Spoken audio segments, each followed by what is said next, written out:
Mummy जी गांव से मेरी सहेली आ रही है मुझसे मिलने के लिए। गांव से?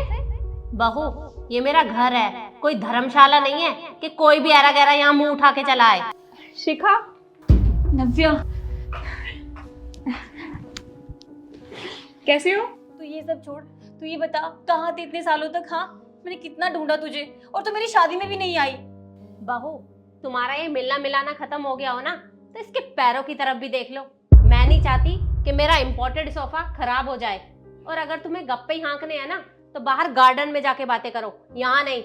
मैम साहब, खाने में क्या बनेगा? हाँ, खाने में तुम एक काम करो, शाही पनीर, छोले भटूरे और हाँ खीर जरूर बनाना। मेरी दोस्त को खीर बहुत पसंद है। ठीक है? ठीक है मैम साहब। और जूस। हाँ। बहू, ये मेरा घर है, कोई होटल नहीं है जो तुम इसे इतना महंगा खाना खिलाओगी। अगर ये इतना महंगा खाना खाएगी ना तो हमारे घर रोज रोज आ जाएगी।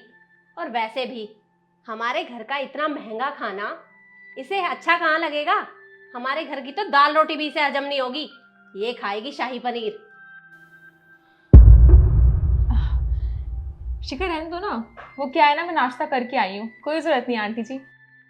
मम्मी जी, दोस्त है ये मेरी, आप मेरी दोस्त की बेइज्जती नहीं कर सकते ऐसे। बहू, मैं इन लोगों को बहुत अच्छी तरह से जानती हूँ। अरे तू इसके कपड़े तो देख, ऐसे कपड़े ना मेरे घर के नौकर भी नहीं पहनते हैं। मैम साहब जूस। एक मिनट, तू ये इतना महंगा जूस और ये बिस्किट किसके लिए लेके आया? तू अंदर जा।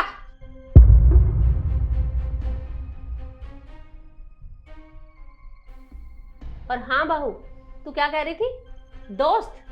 अरे ये गरीब लोग ना अमीरों के साथ दोस्ती ही इसलिए करते हैं, ये यहाँ भी कुछ काम से ही आई होगी। हाँ आंटी जी, मैं काम से आई थी। वो क्या है ना, मुझे पता चला कि जीजू की फैक्ट्री में। अच्छा, तो तू यहाँ काम मांगने के लिए आई है?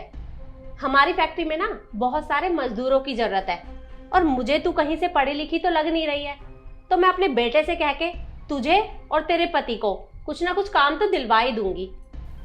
आंटी जी, आप गलत समझ रहे हो, मैं काम मांगने नहीं आई हूँ, मैं तो बस। अच्छा, तो अब मैं समझी, तू यहाँ पैसे मांगने के लिए आई है। और हम ना बहुत चैरिटी करते हैं, तो तुझे थोड़ी बहुत भीख तो दे ही देंगे। बस मम्मी जी, बहुत हो गया। मैं कब से देख रही हूँ आप कुछ भी बोले जा रहे हो इसे। और क्या कहा आपने कि ये गांव से आई है तो गरीब होगी? मम्मी जी, जरूरी नहीं है जो गांव से आया हो वो गरीब ही हो। देखो बहू, मैं इन लोगों को ना बहुत अच्छे तरीके से जानती हूँ, और तू ठहरी राजघराने की बहू, और ये कहाँ फटीचर लोग, अनपढ़ गवार, तू इनसे दोस्ती करेगी? बस मम्मी जी, अगर आप किसी को जानते नहीं हो ना तो अपनी तरफ से धारणाएं बनाना बंद करो। आपको पता है नव्या कौन है? नव्या इस शहर की फूड इंस्पेक्शन ऑफिसर है। क्या? जी, आपने बिल्कुल सही सुना। मैं यहाँ पे काम से ही आई थी, पर वो काम आपका था। बहुत टाइम से मेरे पास कंप्लेन आ रही थी कि एक फैक्ट्री है जो खाने में मिलावट करती है, और इत्तेफाक से वो फैक्ट्री शिखा के हस्बैंड की थी। तो दोस्त होने के नाते मुझे लगा कि मुझे पहले शिखा से बात करनी चाहिए इस बारे में, और मैं खुद जाके वहां जांच पड़ताल करती हूँ कि क्या सच है और क्या झूठ है।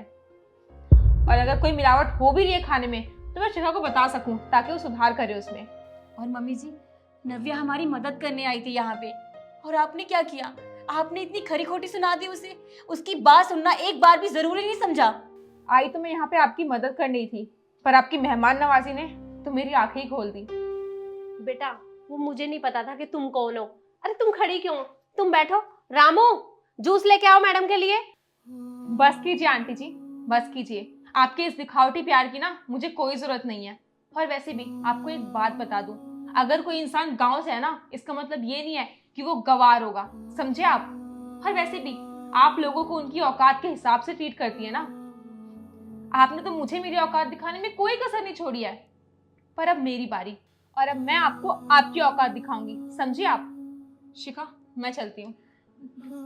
पर बेटा मेरी बात तो सुन।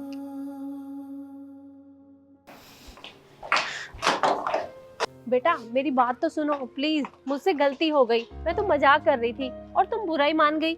शिखा, तुम अपनी दोस्त को समझाओ ना। नव्या, तू जो कर रही है ना बिल्कुल सही कर रही है। और हाँ, मैं तेरे फर्ज के बीच में कभी नहीं आऊंगी। और मुझे माफ करना, आज तुझे मेरी वजह से बहुत कुछ सुनना पड़ा। अरे नहीं, अरे बहू, तू ये कैसी बातें कर रही है? तुझे पता भी है हमारी फैक्ट्री बंद हो जाएगी तो हम सड़क पे आ जाएंगे, और ये शानो शौकत ये सब कुछ छिन जाएगी हमसे। और अपने पति की इज्जत के बारे में तो ख्याल कर। ख्याल था मम्मी जी, मैंने इसीलिए अपने दोस्त को यहाँ बुलाया था, पर मुझे नहीं लगता कि आप उस मदद के काबिल हो। और आंटी जी, अब अगर आप अपनी सारी प्रॉपर्टी भी लगा दोगे ना, तो भी आपकी कंपनी बंद होने से कोई नहीं बचा सकता, समझिए आप। पर बेटा मेरी बात